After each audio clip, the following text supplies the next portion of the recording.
On the wrist, the Apple Watch Ultra certainly feels larger than most other timepieces.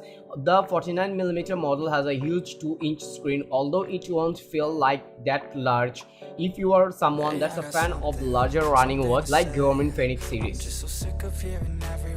If you are coming from the smaller Apple Watch, we are pretty sure you will feel the difference, but equally that helps makes it feel a lot easier to swallow that high price point too. On the rear of the Apple Watch Ultra is a similar looking heart rate monitor, allowing you to track your pulse on the go while running, cycling, swimming or more. Apple has created a whole suite of new brands to buy with the Watch Ultra, all with being more active in mind.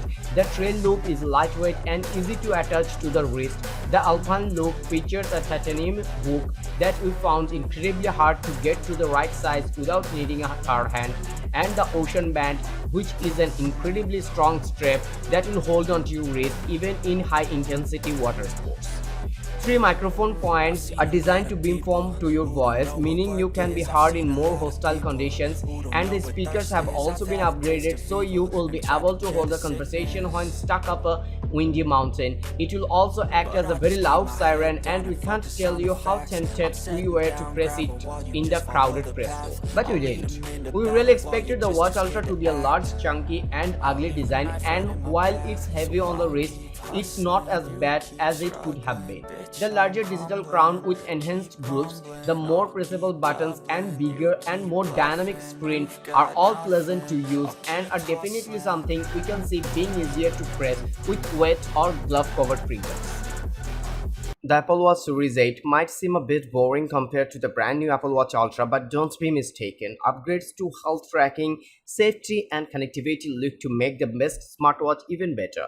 All the standout Apple Watch Series 8 upgrades are on the inside. The new watch has the long-rumored skin temperature sensor and long-awaited low-power mode, which can extend the latest Apple Watch's battery life to 36 hours. The Apple Watch 8 also has a new crash detection feature, leveraging improved motion sensors for instant help when you might need it most.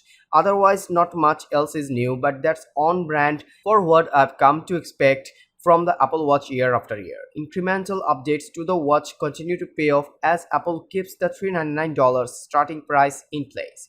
Whether it's enough again this time around, that remains to be seen in a full review. For now, here are my hands-on impressions of Apple Watch Series 8 and an overview of all the new features.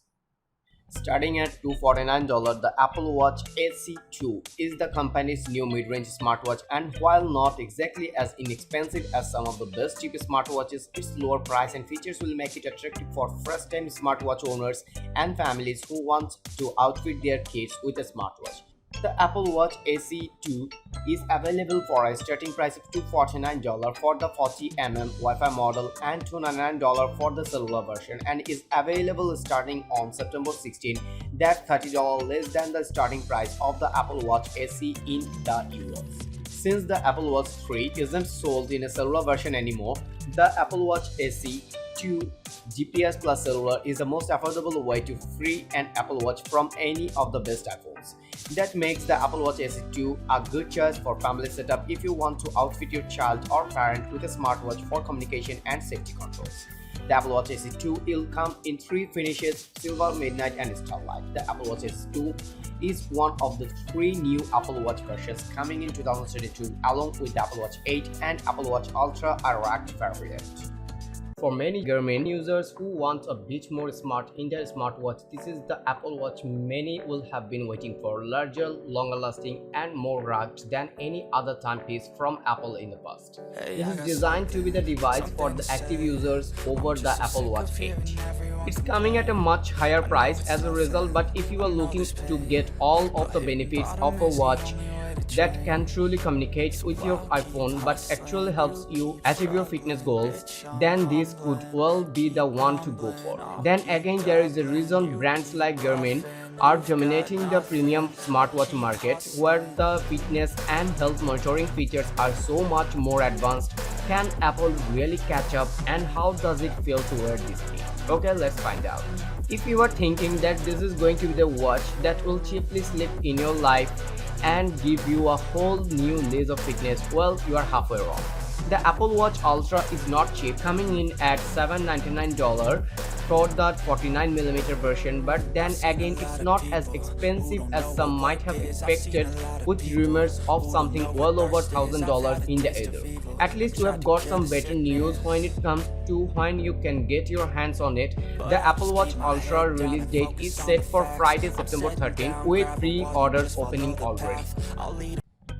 The SE2 will have the same processor and motion sensors as Series 8, so Apple says the SE2 will be 20% faster than the original and will support crash detection. In addition, it will offer high and low heart rate notifications and fall detection, two features that were present in the original Apple Watch SE.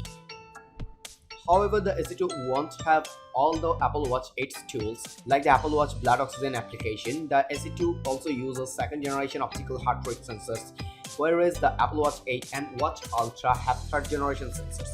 The first Apple Watch SE also had an always-on altimeter, compass and fall detection, so we expect that SE2 would too. However, there is no always-on display as can be found in Apple's higher-end smartwatches. The first thing you might think when picking up the Apple Watch Ultra is that it's a bit big compared to the smooth lines of a Watch 8. We expected it to be an ugly device, but the way the metal molds around the outside of the device, even the big bulge on the right hand side, isn't that unsightly. The bulge on the right is something that's going to mean you will really need to want this watch, given you are already spending $400 more on it compared to the new watch. On the left hand side of the wrist-based device is a new button though, and this is where one of the novel additions resides. Apple has added a programmable button called the Action button that will allow you to set which apps will open when pressed, making it super simple to just get the workouts app open and start running or cycling, open a stopwatch or torch, or get diving. Sadly, there is not a huge amount of functions you can currently ascribe to this button, but it's easily pressable and can also be used to stop and start runs. Pressing all of these buttons, the digital crown and power button on the right, just as you might find on a normal Apple Watch, and the new button is a very smooth and tactile experience, allowing you to quickly start and stop activities on the go without needing to fiddle about the double pressing anything as you do on the normal Apple Watch just to confirm you have finished a run.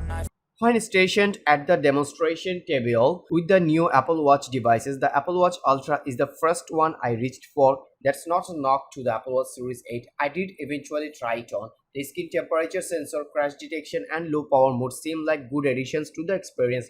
Will they be enough? Stay tuned for a full review of the Apple Watch Series 8. That's all for today. Thank you for watching. If you like the video, feel free to share with your friends and keep watching Review Arena to get your top-notch day-to-day commodities reviewed.